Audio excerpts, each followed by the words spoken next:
Well, hello, everyone.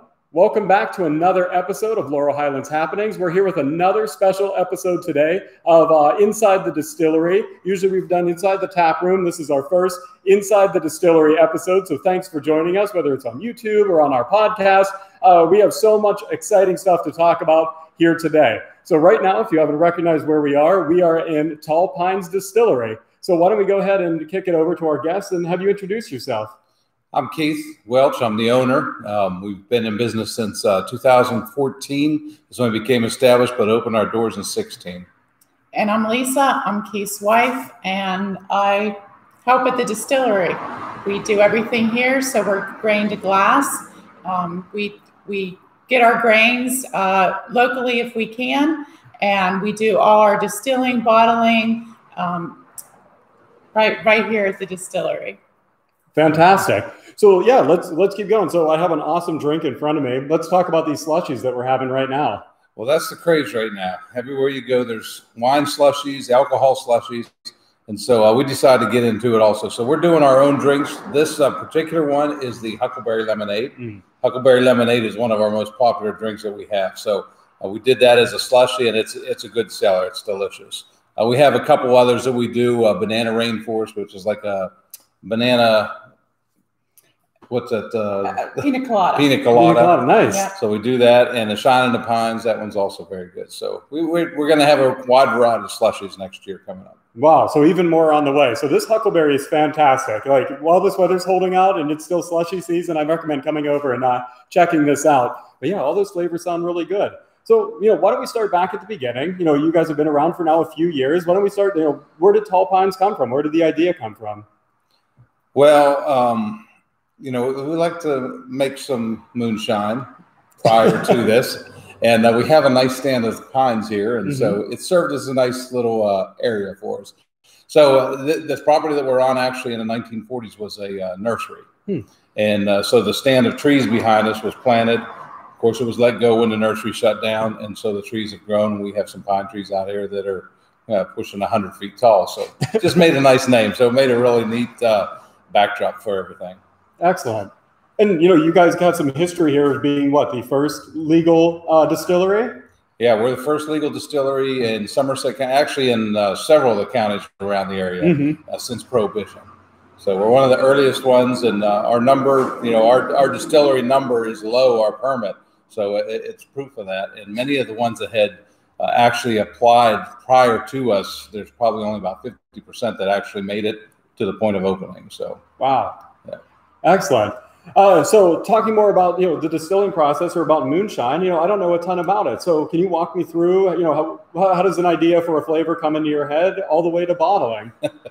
Well, learning the moonshine was a trick. We had, it actually turned out it was easier than expected. When we got into the bigger still, we had a lot of, you always have a learning curve. So it did create some problems, but getting the corn, doing a corn mash as the primary, in order for it to be a whiskey. We got those recipes, we came up with them, and it worked out well. Our water is perfect to be able to do the moonshine. So that's a big key. That's a key part of it. We also use a lot of copper in ours. So when you talk to the old moonshiners, they always used copper. And the reason was it would mellow that out. It would help offset different chemicals and acids in the moonshine. So we try to do the exact same thing. And the way that we do it is from, as Lisa mentioned earlier, it's from grain to glass. We do everything right here. We don't order any of our spirits in and have them flavored. But then when we come to doing flavors, we're trying to keep everything, a lot of it local type flavors. So instead of just a blueberry, we're using a huckleberry. Wild huckleberries are kind of common in the area. So we like doing that. Some of the names that we used are, borrowed from old moonshine names. They had the hooch, but they also used pine sap and pine top as some of their names, some of their code names. So we kind of borrowed that, and pine sap is one of our biggest sellers. That's the cinnamon vanilla. So we just come up with different flavors and experiment with it. Sometimes they get a little frustrated with me because I think our blueberry was about the 20th try attempt to our huckleberry. So, but we finally got it. And a lot of people ask us, like, why don't you have strawberry? Why don't you have a watermelon? Because watermelon's popular. Well, we try to do everything natural flavorings, natural ingredients. So we all have to agree on the flavor. And we just can't all come to an agreement on either of those flavors. So not that we won't ever do a strawberry or a watermelon, but it takes a lot of time for us to all come together on it. But the other interesting thing that we do is a lot of times we just don't do a corn mash, we'll do the actual fruit mash. And that really helps with flavor. So like with the banana, we do a banana foster at 60 pounds of bananas in every 50-gallon barrel. So we like to do small batch because we can be more consistent with our flavors. And using those bananas really gives it a nice banana flavor. It's not an artificial banana. Same way with our peach. So we use 2.5 bushels of peaches in every 50-gallon barrel. Wow. So when it's peach season, we're making peach. We just came out of apple season. How many barrels did we do? Did 16 barrels. 60-gallon barrels of apple cider for our lumberjack apples. So, you know, depending on what season it is, that's what we're making. Amazing. I love to see all those local flavors kind of reflected in everything you guys are making. And the fact that it's like when it's peach season, that's when the peach shine is coming out. It's not, you know, can't come out in the middle of January. Wouldn't make any sense. Right. That's amazing. And this year we really actually had a hard time getting peaches because there was a frost. So I called all over, and I finally got, it was actually an Amish produce place right near us, and he was able to get our peaches for us. We paid more than we did last year, but peach is such a big seller that we cannot distill it. So we did get the peaches, and it's on the shelf. Amazing. We just got another thing too that really helps with our sales, and it helps for people who may be sensitive towards like gluten. So the federal government now has stated that we can put on all of our spirits, all of our moonshines, whiskeys, and everything, that everything is gluten free. Okay. So you lose gluten through distillation, but the thing was, even before that, we would feature those ones that she was talking about, the bananas, the peach, and the lumberjack apple, as spirits that they could drink because there was absolutely no risk of gluten in them. So, so it was pretty nice. But now it's not an issue. And then we do our other seasonals too. For this time of the year, we have the candy cane. That is a very popular one. And this one you already tasted with the chocolate mint. It's like drinking a York peppermint patty. So we do a lot of unique things like that. It's really a smooth drink, real popular. He's not exaggerating. That thing is a York peppermint patty, and it is smooth. Like it has just the right amount of kick to it. Like, man, that is a really good sip. So at our bar, at our Copperhead bar here at the distillery, we do boozy coffees with both flavors. We can do hot chocolates, and anything with ice cream is delicious. But both of those making like a mudslide out of ice cream is really good. You guys have really thought like any way you enjoy a beverage. I feel like whether it's cider, we got you covered. Yeah, slushies, in your coffee, like hot toddy, whatever you want to do. You guys have it covered here. You thought of everything. Right. Yeah. So we have we're known mainly for our moonshine. That's our biggest thing. But we do have other spirits that we use a lot. We make a bourbon. We have 2 bourbons actually. One of them's 100 proof and one's 140 proof. We just came out with our rum about a month ago. So this is a dark spiced rum. Nice looking bottle, a little bit different. Got this little medallion there, but it's very good. It's becoming a good style. Excellent if you do rum and cokes. Yeah, really a nice one for that. Yeah. So a little bit of everything. Well, so if I'm a rum drinker or a bourbon drinker and I've really never had moonshine, what would be like? What's my pathway to trying something like a Tall Pines? So like if I was coming in for the first time and I really didn't understand moonshine, how would you maybe introduce it to me?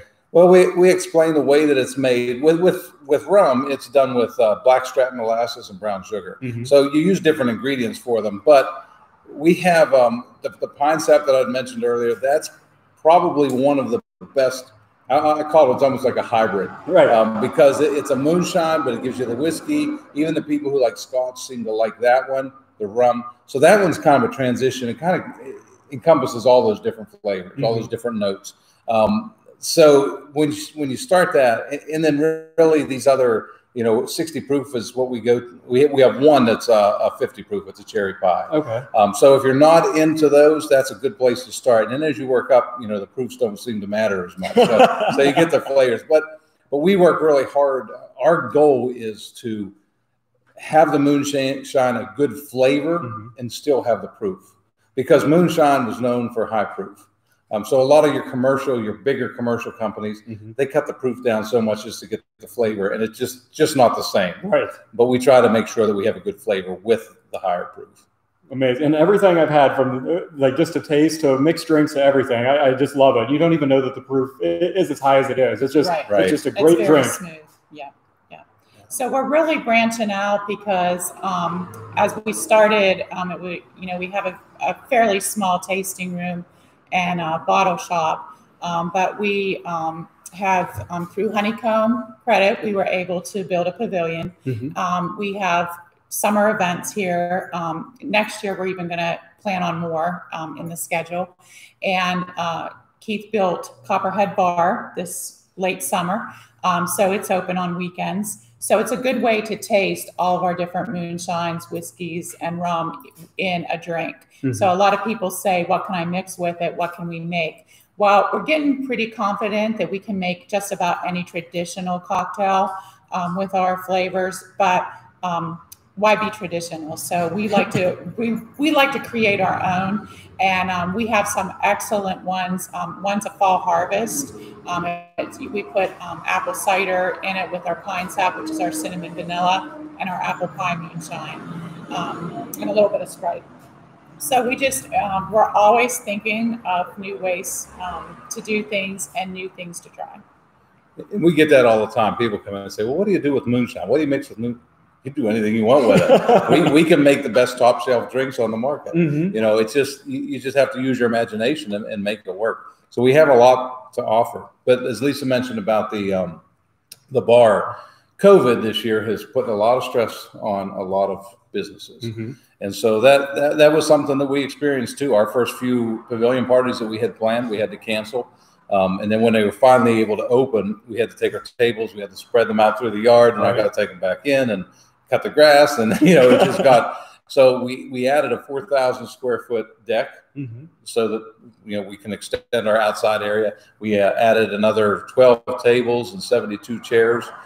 We've got the bar now, so it really has opened itself up. And next year we're planning some other things that we're going to be expanding. We're actually going to put a stage out there for music that'll be facing the whole area. So it's going to be nice. But it's becoming a pretty well-known destination area. So with COVID and restrictions on being able to go to restaurants and things like that, this outdoor venue is nice. A lot of people really like it. Yeah, we're seeing a lot of day trip people from the cities, you know, coming out just doing day trips. They love it because it is outside. The one day we had a fire going, and a family from, I think they were from the Baltimore area, they were just stopping in, and like several hours later, I looked out and they were still here. And, you know, they just decided to spend the day with Tall Pines. And that's what we like people to do.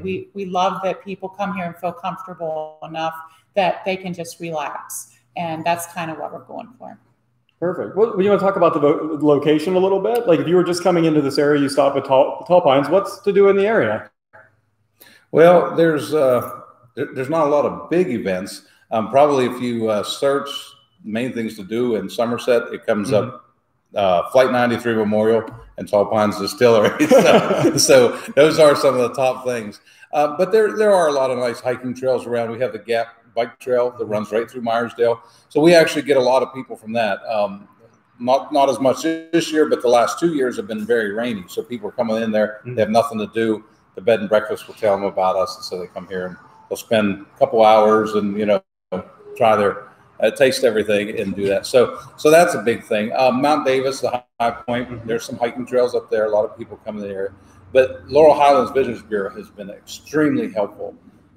We have people coming from all over that want to do the Pour Tour. And that is such a nice thing because we're at the closest reach from Baltimore. So we get a lot of Baltimore people. When they come in and see that Pour Tour book and they start seeing of all the other wineries and breweries and distilleries in the area, they're taking that book and they're starting their pour tour, and they're 3 hours from the closest point, but yet they're willing to do it. So that has been a tremendous help. We have seen so many people, and then from the west side, Pittsburgh, Westmoreland, those places, they're coming in to see us now, and that has helped tremendously.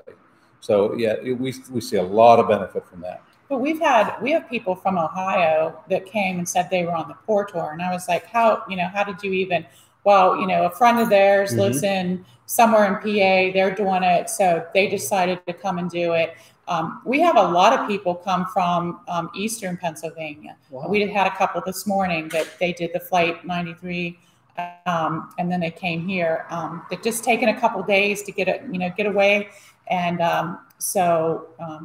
we love meeting people. We love that. We've met people from all over the United States. In fact, we had a gentleman that was walking from Oregon.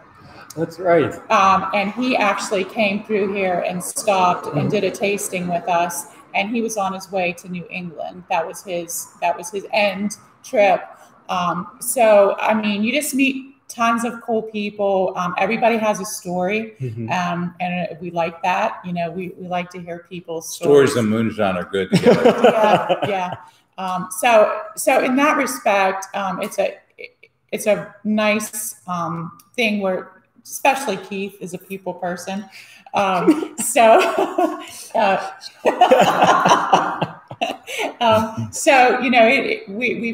We've become friends with many people. We actually had there was a wedding. We have no idea how it happened, but there were people from Michigan, Seattle, Washington, Northern California. They were at a wedding in Morgantown, and for some reason they had the reception over here in Meyersdale, and the people were passing through. And so for 3 days we had these people from those areas. The California and Washington were the big, and they took the pour tour, and they were going to try to hit as many as they could while they were here for the week. So it's exciting. It's fun to see all that. Absolutely. And that explains why sometimes on my pour tour app, I'll see like check-ins from California. And I'm like, what's going on here? And like, right. Yeah, there we go. Yeah. I mean, you guys are in such a great location here. You're a great like entry point into the Laurel Highlands. Like you said, Flight 93, Mount Davis, the Gap Trail. You have so much to do. Q That's a big one. Yeah, all within a short drive from here. And this is a great place to start the pour tour and get your book and then see all the other places to go. Right. Then for some of the places, like if you're in Pittsburgh, this might be on the opposite end. This might be your final stop. Right, and we've had that too. But what's cool about that, when people say you're our final stop, they hang out, because sometimes they try to do as many as they can in a day, but a lot of times they just do ours, or maybe us and White Horse Brewing. So they have more time to spend with us that way too. So it works out. Yeah, and obviously, as you can see around me, this is a great place to spend a couple hours and not be in a rush and taste and explore everything. So yeah, as we'll kind of wind this up a little bit, let's talk about, we're going into winter. A lot of people are wondering, like, what am I going to do all winter? And I see you guys already have some weatherproofing, some other stuff going on in here. Talk about, is this going to be a nice winter hangout? We hope so. Unless it gets very, very cold, we're going to try and do some winter events. Now, they're going to be a lot smaller, probably ticketed. We're actually doing our first sit-down dinner in about 2 weeks, where it's ticket sales only. So that way we can control how many people come, and it's going to be a nice evening. There's going to be live music and things like that. We're still going to have our cocktails, bottle sales. So we're going to try to do that several times throughout the winter. But on a weekend, people are more than welcome. We're open 7 days a week. Right. We're open Saturday and Sunday. So come on out and see us. If nothing's happening, we'll turn the radio on and some fire pits, and you can spend some time with us. Love that. Yeah, and as long as the weather, like this is beautiful. So this past weekend, we were busy out here. The bar was busy. The patio was full. And it's not uncommon to get nice days through the winter. So follow us on Instagram and Facebook. As soon as we see that there's going to be a nice weekend, we're going to advertise it. The bar will be open. Come out and sit, because there's not going to be a lot to do. COVID's doing its trick with people. So we need to, we need things to go to, some destinations. One other thing, if I could mention, is another neat thing that we've done is we work a lot with local. So we're at the furthest end of the Laurel Highlands. So we've got Blades Pike, Whitehorse, and us. Right. So we do a lot of things together. We work with all three of them. We have our we actually have the Liquid Arts Festival, and that's scheduled next year for July again. It's going to be at Glades Pike Winery. But we did a special release moonshine with them that is huge. People are loving it. They have a black and blue wine that's been their wine that's been running for almost 15 years steady. They've never removed it from their list because it's so popular, and I like it. We actually take that wine and distill it and make a black and blue shine, and it is delicious, and it's really been hugely popular. But I think what people like most is that, you know, sometimes you get into the bigger city and you get into this mentality that we're not going to support each other. We got to do our own thing. We got to make our own money. That's not what we do. We feed on each other. So we support each other, and that really has been a big plus for us to work that way. Amazing. I appreciate that. And, you know, I think that's the spirit of the Pour Tour at the end of the day. Yeah. It's no one's trying to cannibalize each other's businesses. Everyone makes something great and unique, and everyone has a wine or a product that no one else makes. And like, that's the point of going to them all. It's that everyone is making something phenomenal that's worth the drive, that's worth to go try out, take home a bottle. So you guys exemplify that spirit. And, you know, even when people are checking in, they come in for their prizes and everything. We always ask, like, you know, what are your favorite places? And you guys come up more often than not as a favorite stop. Thank you. That's good. Nice That's good to hear. Yeah. So, you know, the hospitality, I think, you know, everyone feels welcome when they come here. And, you know, distillery, I don't think you know what to expect. But I hope, you know, from talking to you guys and doing this video, you see this is a pretty chill place. Yes. Come and try something new, get a slushie, and hang out for a bit. And that's how most people feel when they come here. When we have our pavilion parties, you know, most of the time you're going to go to a restaurant, you're going to eat because we get our food trucks in. You're going to eat, you're going to feel like you have to rush and get out of the way so somebody else can sit down. We have people that sit here for 4 or 5 hours straight. They just enjoy it, and that's what we want. It's a family atmosphere. We're family friendly. People will bring their children. They play in the yard. They'll throw frisbee, football, play games, whatever. So that's how we want it to be. We want it to stay that kind of atmosphere. Amazing. So I guess just last question, anything you want to, you know, tout upcoming for 2021? Any big plans? Obviously, you just did a huge expansion in the Copperhead Bar, so I'm not expecting, you know, a major announcement, but, you know, any kind of flavors or anything you're hinting at for next year?